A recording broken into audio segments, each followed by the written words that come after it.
so many burning questions, and she really made my morning. How do I lose fear of my competition? How do you validate a piece? Whatever I learn, I share with you. Hey gems, welcome back to another video. It's your girl Christina Fashion. It's been a while since I've done a sit down video, so I'm so excited to go over your top questions I've received over the past few months when it comes to starting a jewelry business. If you're new here, my name is Christina. I run a online jewelry brand where I sell a lot of 18K gold plated, which empowers and uplifts women of color, and all of our designs are made by me. I've been running this channel for a while now, and I've been showing you guys the journey. Of course, I am no expert when it comes to this industry. I am learning along with you babes, and I don't want you to ever feel like I have all the answers, I'm a know-it-all. I'm basically sharing my experience, and whatever I learn, I share with you. You know, that's how it goes. So many of you have so many burning questions for me, and I wanted to answer all in one video. So if you're curious about starting a jewelry business, this is the right place for you to be. The first question I received was, hi Christina, do you design your pieces? How do you get them manufactured? Yes, I design all of my pieces. Well, majority of my pieces. The ones I don't design, I get them manufactured and sourced from the same supplier. But when it comes to my own in-house design, I come up with an idea, and usually I would be inspired by something that has a lot of meaning, has an artistic expression, or something that just shows up a lot for me, and I take it as a sign like, okay, maybe there's something I need to put out. But I try to validate it through, will this piece be meaningful to our brand mission, to our target audience? And that's why it's so important to know who your target audience is. Will they buy this piece of jewelry that you design? And sometimes when you are an artist, it's a little hard because, okay, yes, I emotionally invested into this piece that I'm designing, but logically, will my target audience purchase this piece of jewelry? Will this be meaningful to them? Will this be meaningful for them to pass down, to gift them? And it has to be tied back to the brand mission and brand story. And that is going to be your why. Why did you start your brand? Why do you want to sell the piece of jewelry? Why do you want to design and sell your work? I think of all of that before I put it out. And there's been pieces I've made where I thought it was amazing, I enjoyed it, I liked it, but it flopped. It's like you're constantly, thinking of ideas, putting it out there, validating. I think of it like being a rapper or music artist. You have to constantly put out songs, tracks, album, and see what people lean towards. And from there, you'll find your signature look. Once I have the design sketched out and I know, okay, this piece is validated, I know I want to go with this piece, I will send my designs to a 3D designer. He'll basically bring my sketch to life. And then from there, I will send it off to the manufacturer. Or if you want to hire a CAD designer, you can do it, doesn't matter. If it's not too complicated, the manufacturer should be able to replicate it. But my goal is to learn and start designing on my own on a software. Basically, I want to avoid sketching on paper, just sketch it on a software. So I have the design loaded up and I can just send it directly to them. I hope I'm making sense. Instead of it going from paper to computer, then to designer, then to... Basically, I'm trying to cut off the middleman so I can save more money. But we'll just see how that goes. I don't know yet. And then, yeah, from there, the manufacturer will produce it in bulk. Now, moving on to the next question, which was similar to the first question. How do you validate a piece before ordering big? I would validate a piece through your data, through creativity, through inspiration. I would basically analyze what is currently selling in your shop, and I would do something similar to it or continue on having those original pieces that are doing really well and don't stop production. It's nice to sell loud. You don't want certain items in your store sitting on sold out. You want to be able to replenish it. You can use the selling out strategy as a way to create FOMO, but you definitely want to bring certain pieces that are doing really well, and maybe you can extend that certain collection that is doing really well. That way it creates that beautiful cohesion that, will basically solidify your signature look for your brand. But definitely do take the time to figure out what is your brand mission and story. It should be the center, the universe of all the products you're going to create. Now, moving on to, I think it's the third question. One of our subscribers said, do you sample test your pieces? Yes, I do. In the beginning, when I was finding my manufacturer, I was testing a variety of suppliers and I was testing out their pieces. I was lucky enough to find one straight off the bat, and when she did my first piece, which was the brown bougie, I tested it out for a few weeks to a month. I really liked the quality of it. I could tell it was solid. Like, I could really tell. I tested it in water. I, showered with it. I slept with it, sweat on it. And then, from there, I worked towards my launch strategy for the brown and bougie. But I built trust with them over time of working with them consistently on different pieces. And after getting so many reviews from my customers saying that our pieces are solid, it's very high quality, they love it, and they're always returning, that lets me know, like, okay, our quality is good. I don't have to feel worried because I've built that trust and credibility with my manufacturer, and I know it's long lasting and it's not going to tarnish. So I would say definitely test out your pieces. If you're in the beginning stages, I would recommend having about 2 to 3 suppliers in your bucket. If one is not responding, you can, go to the other one. That way you can purchase different pieces and figure out what you want to mix and match. Just really see, who really cares to help you produce a certain piece and customize it to your liking, and figure out if that's who you want to go with moving forward. Moving on to the 4th question. What website did you use to design your labels? So when it comes to all my labels, whether it be physical or digital, I create it on Canva. I have a pro account. Basically, I would look for inspiration through Pinterest, or even on Canva. They have a lot of good design that's free for you to use, that you can use for commercial purposes, or you can repurpose it and make it your own unique look. So I'll just add all of my brand logo elements to it, and I would create my labels, my thank you card, and you can either print directly from Canva and have it, shipped to your home, or you can have it picked up by a local FedEx or UPS store, depending on where you live. Or you can download the graphic and then you can buy your thank you cards or any labels that you need in bulk through Vistaprint. Some of those places are a little bit cheaper depending on what route you're going. Test out different websites that does labels and see which is better for your pocket and for your needs. Sometimes I would just print at my local,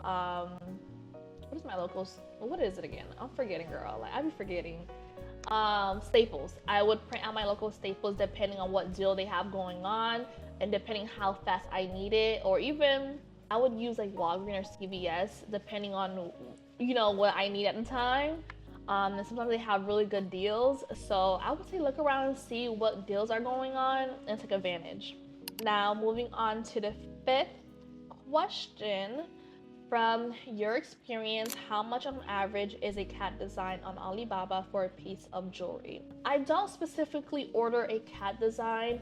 Once I send my sketch to the designer, which I had originally found him through a friend, I really like his work. He understood what I was going for. He just does a good job at a good price, which I love.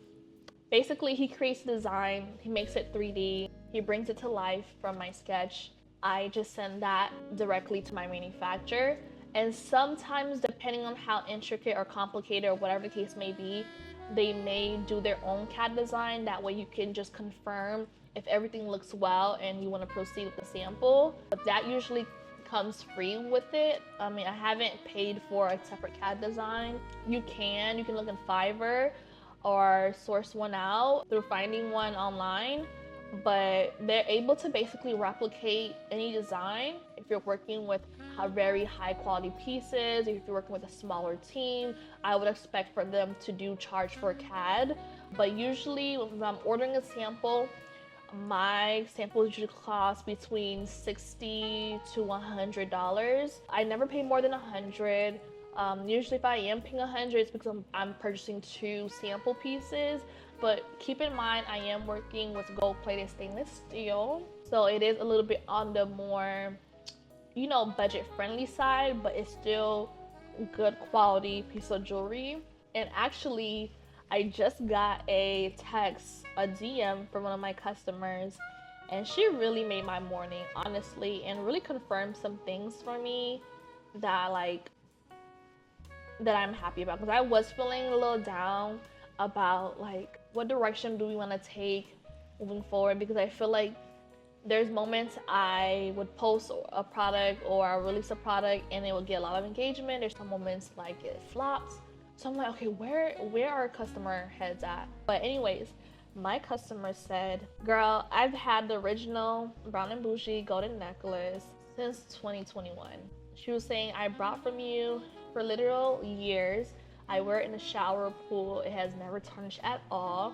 This necklace is the best quality I've ever bought, and I love them.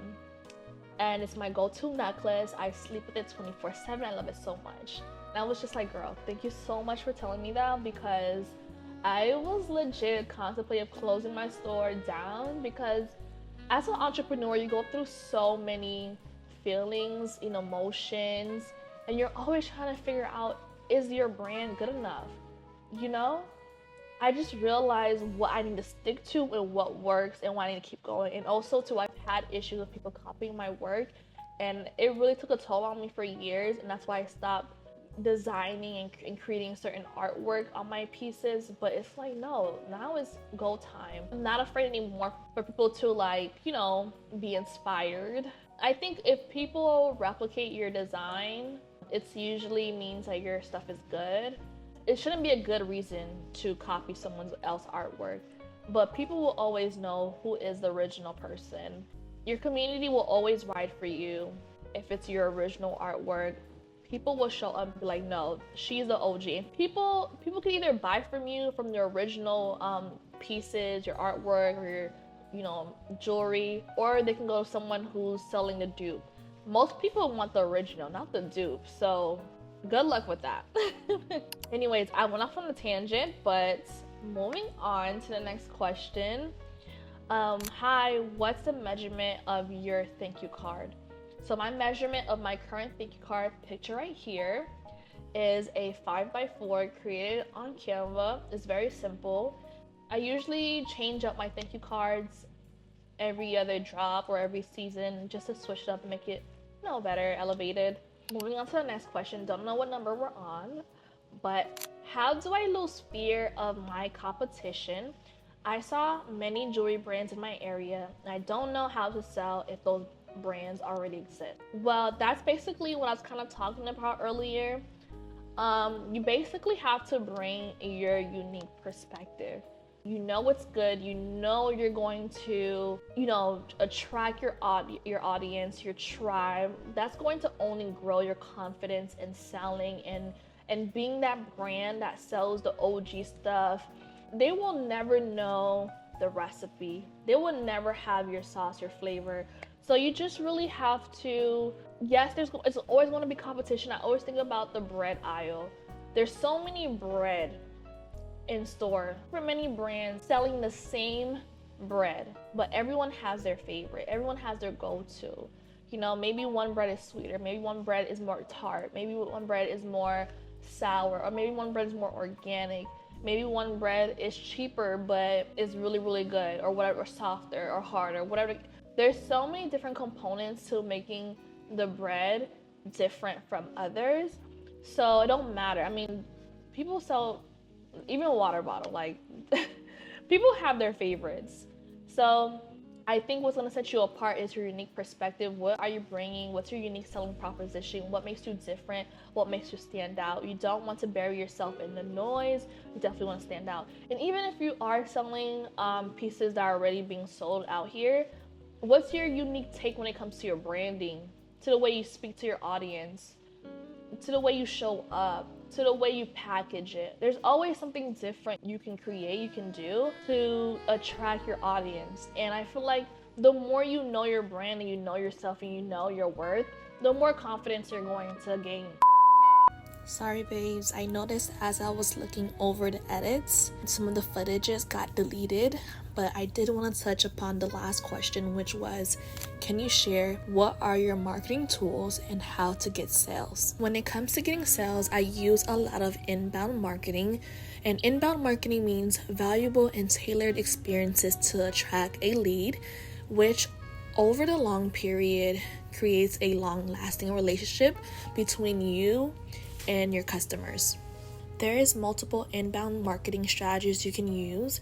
You don't want to limit yourself to a single channel. Each platform must have their own strategy, but also work cohesively. If you just rely on one platform, then you're at the mercy of that one platform. For me, there's multiple channels we use to attract a lead. We use Seguna, which is great for email marketing. It's beginner friendly. It's connected to the backend of Shopify, so you don't need to do a lot of crazy installations or integration. It's a seamless transition. I also use TikTok, which helps to attract new customers, and that's where you're going to build a lot of your video content marketing there by not only telling your brand story, but also using trends that you can kind of relate to your brand or whatever category that you're in. That way you can entertain, educate, really create valuable content in a short amount of period. Our Instagram page, this is where you're going to build and nurture the current community that you have. When people are interested in your brand, most of the time they'll want to follow your Instagram page. That's where you can kind of nurture your community through different content pillars, whether it be through images, video, your stories. And if they're following you on your Instagram page, they're really interested to see you. I think Instagram, although many people are on TikTok, I feel Instagram is a great place to kind of nurture that community and give them more behind the scenes and really engage with them kind of one-on-one, especially with the stories. Whereas TikTok is more like a skip and scroll fast and entertain for 5 seconds, but they're on to the next video. But Instagram, you can really engage with them a lot more through quotes, through quizzes, polls, through dynamic interactive stories, so much. Another inbound marketing we use is pop-up shops. It's where you're able to pop up in real person in real time and create that local experience. So this is a great way to meet your shoppers in person. If you notice that you're getting a lot of shoppers in your state, do a pop-up shop. They would love to come out and support.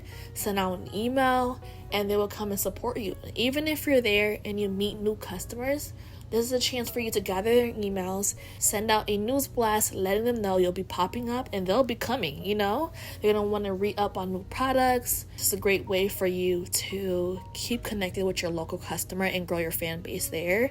Another channel we use is retail partnerships.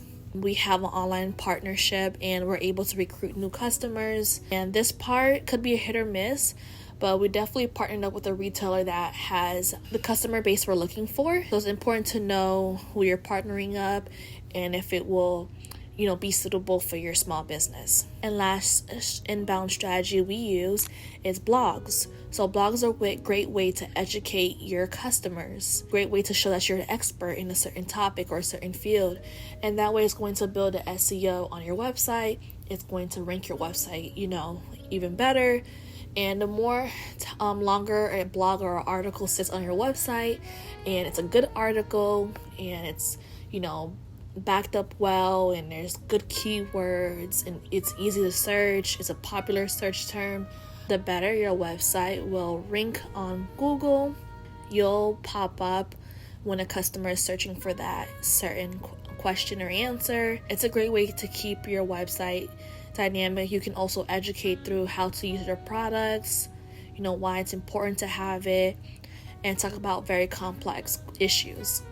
And if your article is great, sometimes other companies will link your website and create that backlink, and that will create more traffic for you. You'll get more traffic to your website, ultimately getting sales. So those are some of the inbound marketing that has helped to grow our brand, attract more leads, and convert them over time through relationship building, actually nurturing them. It takes about 7 times for a customer to convert, but if you're able to tackle each platform and they see you in different platform with the same cohesiveness, they will convert a lot faster. Those were all the questions we had in the video. I really hope you enjoyed it.